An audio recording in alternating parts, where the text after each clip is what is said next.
এই হাসিনা 5ই অগস্টে পালালো,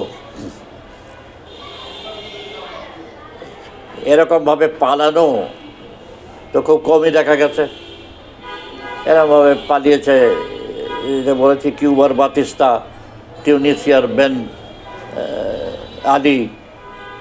বেন আলী টিউনিসিয়ার পালিয়েছে তারা।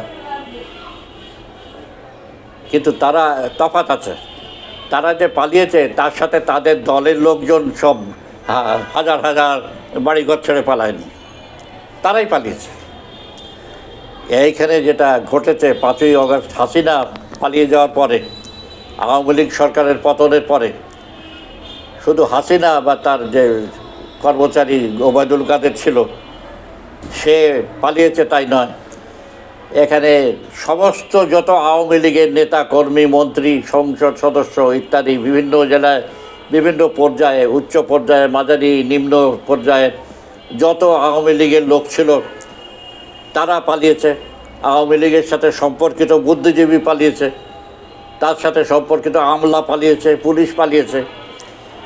এইভাবে একটা সরকারের পতনের পর শুধু সরকারের প্রধান নয়, হাজার হাজার যে লোক পালিয়েছে, এইটার কোনো পূর্ব দৃষ্টান্ত সারা দুনিয়ার ইতিহাসে নাই। দুনিয়ার ইতিহাসে এই জিনিসটা হয়নি। এবং এখানে বুঝতে হবে কী কারণে হয়েছে।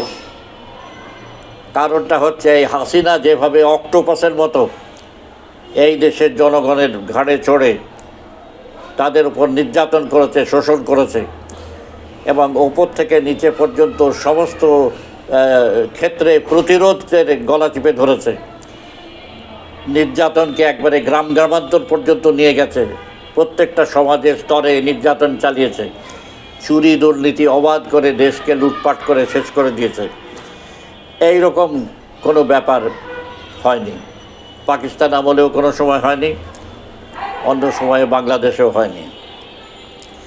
কাজে এই যে একটা চরম নির্যাতন, ব্যাপক নির্যাতন, গভীর নির্যাতন হয়েছে, তার প্রতিক্রিয়াতেই এই জিনিসটা হয়েছে যে এখানে যেভাবে হাসিনা দেশ ছেড়ে পালিয়েছে, যেভাবে তার লোকজন দেশ ছেড়ে পালিয়েছে, এ তো বেশ পালিয়েছে, তো ভারতে পালিয়ে গেছে অনেক। ভারত তো একটা হয়ে গেছে এখন বাংলাদেশে ক্রিমিনালদের একটা আশ্রয়স্থল। ভারত তাদেরকে আশ্রয় দিচ্ছে, অন্য দেশেও পালাচ্ছে। তারপরে এখানে পুলিশে কিছু লোককে ধরেছে, বাকি তো এখানে লুকিয়ে আছে, আত্মগোপন করে আছে অনেক। হ্যাঁ, এই যে অবস্থাটা, ব্যাপকভাবে একটা অর্গানাইজেশনের উপরে হামলা, এরকম তো 54 সালে হয়নি। মুসলিম লীগ হেরে গেছিল, কিন্তু মুসলিম লীগের লোকরা তো বাড়িঘর ছেড়ে পালায়নি। 69 সালেও সেটা হয়নি, 71 সালের মার্চ মাস বা 90 সালেও এটা হয়নি। 90 সালে তো অন্যরকম ব্যাপার হয়েছিল, এরশাদের বিরুদ্ধে আন্দোলন হয়েছিল, এরশাদ ক্ষমতা হস্তান্তর করে দিয়েছিলেন, নির্বাচন হলো 91 সালে। আশ্চর্যের ব্যাপার হচ্ছে যে নির্বাচন যখন হলো, এরশাদ 5টা আসনে দাঁড়িয়েছিলেন, 5টা আসনেই জিতলেন নিজে, যেখানে হাসিনা 5টা আসনে দাঁড়িয়ে 2টো আসনে ঢাকার 2টো হেরে গেছিল। এরশাদের বিরুদ্ধে আন্দোলন করে হেরে গেল, আর যার বিরুদ্ধে আন্দোলন করা হচ্ছিল সে 5টা সিটেই জিতে গেল, এবং তার দলে 30-35টা লোকও নির্বাচিত হলো। এটা খেলা। তাহলে বুঝতে হবে যে এরশাদের যে ডিক্টেটরশিপ আর হাসিনার ডিক্টেটরশিপের তফাৎটা এখানে বুঝতে হবে। যদিও এরশাদের বিরুদ্ধেও একটা গণ-অভ্যুত্থান হয়েছিল, আর হাসিনার বিরুদ্ধেও গণ-অভ্যুত্থান হচ্ছে, দুটোর মধ্যে পার্থক্য বোঝাতে হবে। যেখানে হাসিনা পালালো, লোকজন এইভাবে পালালো, সেখানে এরশাদ দাঁড়িয়ে গেল। তার একটা কারণ হচ্ছে এরশাদ নানা রকমভাবে অপকর্ম করলেও গ্রামের লোকের উপরে কোনো অত্যাচার করেনি, মানুষের উপরে অত্যাচার এরশাদ সেভাবে করেনি।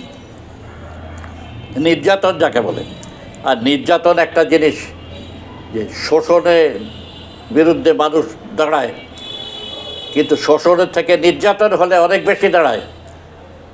শোষণ করছে যেমন এই কলকারখানাগুলোতে শোষণ করছে, তার বিরুদ্ধে হচ্ছে, কিন্তু সেখানে যদি গুলি করে, যদি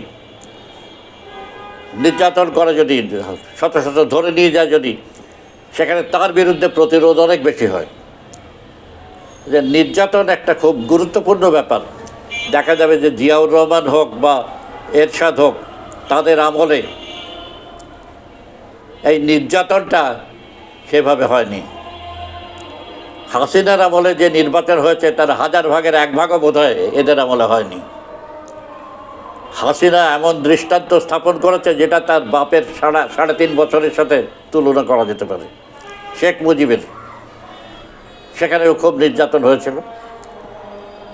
আসলে শেখ মুজিবও যদি 3.5 বছরের বেশি থাকতেন, এটা আমি বলেছি, আরও 1.5 বছর, 2 বছর, 2.5 বছর যদি থাকতেন, তার অবস্থাও খারাপ হতো। 15 বছরে যা হয়েছে হাসিনার, তার এই 5 বছরেই তাই হতো। হয় দেশ ছেড়ে পালাতে হতো, নয় মারা পড়তেন, এই অবস্থা হতো। যাই হোক, তো এই হচ্ছে কারণ যে জন্যে আরব বসন্তের সময় যা হয়নি বা অন্য কোনো দেশে এইভাবে হয়নি, সেটা বাংলাদেশে হয়েছে।